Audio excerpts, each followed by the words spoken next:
He sat up with a gasp. The everything that ever happened to him flashes in front of him. A happy childhood, clearer than it was ever before, the good, the bad, and the ugly of his teenage years, signing up for the Marines and halfway through basic contact being made, a lifelong love of cowboy and horror movies, a period of burning, painful madness in zero gravity after an even more grueling training on Earth, friends and family and their faces and times together and apart, a deep stabbing pain in his gut at the thought of never seeing his family again and the girlfriend he broke up with to reach the stars, the uncertainty, the admiration, the mission, an order, waking up to horror, an escape, a mistake. Herbert Jameson opens his eyes but sees nothing. He holds a hand to his hand and finds a soft cloth with metal plates bolted to it. The sheer sensation of touch is immense, like something the Nerd Squad would go on and on and on about when describing hypersensitivity. You're awake. Thank goodness. Your friends are out getting some breakfast. I'll let them know to bring extra for you, a woman's voice says, and there's a tapping sound. I'm in the hospital, right? What the hell is wrong with my voice? He asks as a higher pitch comes out, then he forces it down into its proper tone.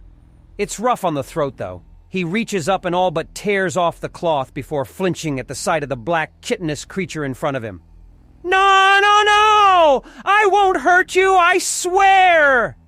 She says, holding up 2 sets of arms. I'm sorry. We all are. It's not excuse for our behavior, but we were all set up. She explains, and he absently wonders how she can even see him when she doesn't have visible eyes. Or is the entire stretched-out forehead a massive sensory organ? He absently reaches around him for some kind of weapon, and under his pillow he finds a pistol. One of the boys must have placed it there. He pulls it out, but doesn't reveal it, instead tucking it, and the arm holding it, under the thin blankets. Oh? Set up? How? I was told that if you wake up when they're not here to give you a choice of a short explanation and a long one and tell you that they have a recording of the massively public trial that's still ongoing. I'm making galactic news? We all are.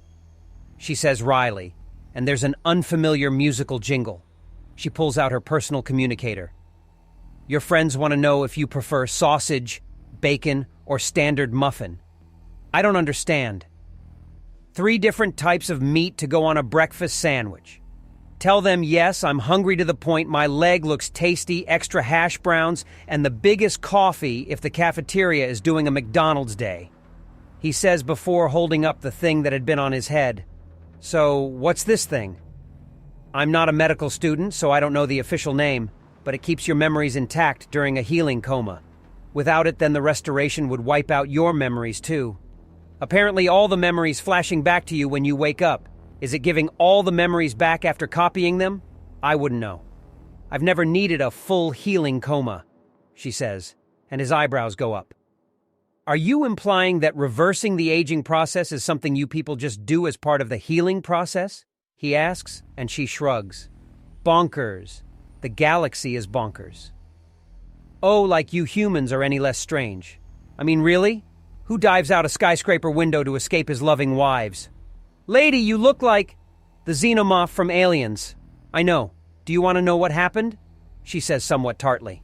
Apparently the subject is already old, worn, and irritating. Sure, he says. It is, after all, more useful to get information than to throw insults. The short version is that an under-administrator was on the payroll of Vifin Laka. A former political rival of Ambassador Hlela set us all up. Due to the way our society is structured, her screw-ups would fall onto the ambassador. So the first time a human ended up on our territory, it ended up being a waiting bomb because of her. The math is simple. Take 100 eager young women boiling in their hormones, a man that smells of sex, and a story that he accidentally knocked himself with aphrodisiacs in his eagerness to please us, and being told, we'll never got so good a chance again. Then you woke up and you know the rest. I take it the bitch has been dealt with? Which one? A new voice asks, and Herbert smiles as one of his fellow troopers, Christopher Dunn, walks in with a huge paper bag that smells amazing. Thuna Lorne, the under-administrator that started this mess. The alien says either fingering the guilty party or throwing someone under the bus. Maybe both. Ah. Yeah, that bitch is still being turned over a spit in the court of public opinion. Not to mention the actual legal courts, Christopher says as he pulls out another bag from within the larger one. He hands it to Herbert, who grins at the smell. A large, steaming paper cup with a lid is put on the bedside table, followed by a second one without steam and a couple pills. A whackload of grub followed by the biggest coffee they got. I also brought a tall water for fluid, and the vitamins are just a precaution. He explains before pulling out a smaller, less visibly stuffed bag for the alien, and then hands her a cold-looking drink. He pulls one out for himself as well, with its own steaming cup. So what did I interrupt? What the hell happened? Herbert asks, as he doesn't so much as bite as swallow a hash brown. Wow, things taste great now. The healing that you went through basically put you back to factory fresh at about 14, so as far as your body knows, your balls have freshly dropped, Christopher says as he pulls out an Eggo muffin and takes a huge bite of it. Anyways, your ambassador used this as a way to quickly get some laws passed so this can't happen again. He also funded an investigation into Thuna Lorne and found out her connection to Vifanlaka and her duplicity. The alien says, and Christopher nods even as he quickly inhales his second sandwich and starts in on his hash browns. And about the, Herbert says, gesturing to the alien. Turns out that a team made from 3 races tried to poke their noses into cruel space. It worked enough for them to tell where we are generally, and that we were alive. So they sent the beacon. But it went both ways, so some people got different impressions. The aliens, the Predator, and the Greys are all actual races, but a lot of details slipped through the cracks. Like the fact they're pretty much all woman and eager to bone down, Herbert says with a snort, even as he polishes off his last hash brown of 4. And culture. The Dzadin, as your girl Barizi here is, are as a whole a very respectable species. So huge on responsibility and owning up to fuck-ups that it was a big part in the frame-up you fell into. Damn! It's so hardcore that apparently Ambassador Leela was all but confessing to a crime being committed against her. It's also why your girl here hasn't left your side since... No, none of that. I made a mistake and will be making up for it. I don't deserve credit for basic decency, Barizi counters, waving 3 of her 4 hands at him. Christopher merely gestures towards her and Herbert blinks in confusion. And the Predators? Please don't call a Yaoya that. They didn't take the movies well. At least the ones with my race only showed animals that looked like us a little. The ones with the Yaoya? It's either a psychotic serial killer who's horribly maimed or a suicidal homosexual going out for a final bit of completely illegal fun before killing himself. Homosexual? Christopher asks. Apparently he didn't get this memo. The Yaoya have a tradition called the mating hunt, a cross between a camping trip, a massive makeout session, and a game. Barizi explains, and both men look to each other in baffled confusion. So you're saying that if the Predator movie wasn't a horror film, then the Invisible Hunter would be flirting with the soldiers rather than collecting trophies? Herbert asks in a stunned tone as the sheer idea of it is giving him a headache. And proposing to the big man at the end. Yes, Barizi says, and there's a pause as that sinks in. Oh, wow, that is going to take a long time to get out of my head. Woo, holy crap, Christopher exclaims, and Herbert starts laughing out loud. After about a minute, and the laughs peter away, Herbert finishes up his meal and downs the vitamins while draining the water.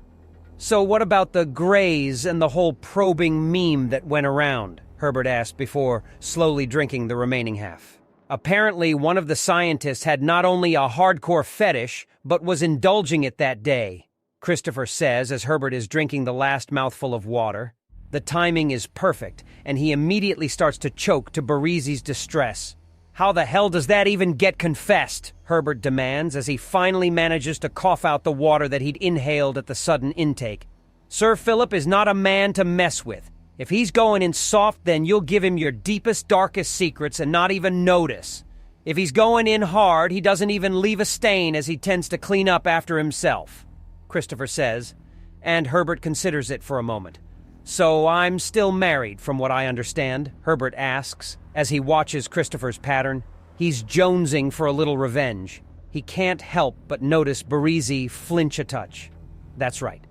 There are thousands of precedents that say no to annulling this nonsense, and a lot of ambassadors that dig in their heels if they even think you're going to mess with the arrangement laws. That we got them changed, as we did, is a minor miracle. Supported by blackmail and bribery, but a miracle, nonetheless, Christopher says before taking a sip of coffee. So, I'm living in a harem anime? Herbert asks, and Christopher starts choking at the thought and spills what's left of his coffee. After getting his breath back and taking a few lungfuls to fortify himself, Christopher gives Herbert a grin. If you didn't look like a kid, I'd bitch slap you for making me choke. Not my fault, you... never mind. Don't want to offend the lady present. Herbert says before running a hand through his hair and sitting up a bit more. The idea that a man has to be considerate for the sensibilities of a lady. Barizi titters in amusement. Well, fair maiden of darkest armor, humans are a rather over-the-top species, Herbert says with a chuckle and notices that Christopher is collecting all the garbage in the room. You're about to leave and call the janitor, aren't you? He asks, and Christopher nods. You're clearly in a good mental spot. You need this, he says, reaching under his chair and tossing a bag at him. Clothes, komatsu, spare mags, and harness. I need to report in. The komatsu also has an emergency button. It's an all-call for the Dauntless, and in every communication hub in EFL ships. If you need to GTFO or find something that we need to jump on, then press that button. Loose leash protocols? Herbert asks in shock. You're a public figure now. You and Shay are both under loose leash. So they've been expanded beyond the EFL? Yay, and you're under them. Admiral's orders. He tells Herbert, pulling out an envelope from an internal jacket pocket. Paper? Barizi asks. The Dauntless getting hacked scared the hell out of us. It's harder to hack paper in rooms where all the walls and ceiling are covered by tasteful wood paneling and a fog machine going on to catch any cloaking, Herbert says as he breaks the old-fashioned wax seal with a doodle of a sword crossed with a gun for the emblem. He reads the orders and considers. It's good to know you have such a high opinion of my mental state, Chris. He notes before rereading it, before folding it up and tucking it away. You do have the option to refuse, Christopher reminds him. Refuse? Refuse being a teenager again with a massive harem of eager women? Herbert asks, and Christopher snorts. Fair enough, Solder. Good to see that you're not really bothered by what happened. Christopher notes, and Herbert just shrugs. It was a bad scare. A very bad scare, but one of my tormentors is all but on her knees begging for forgiveness. There's no real point being angry.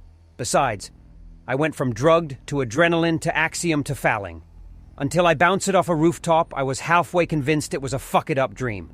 Then the concussion blunted the pain until I passed it out and woke you up here. If she wasn't sitting there and you weren't completely aware of what happened, I'd still kinda think it was a dream. Herbert explains, pointing to Barizi.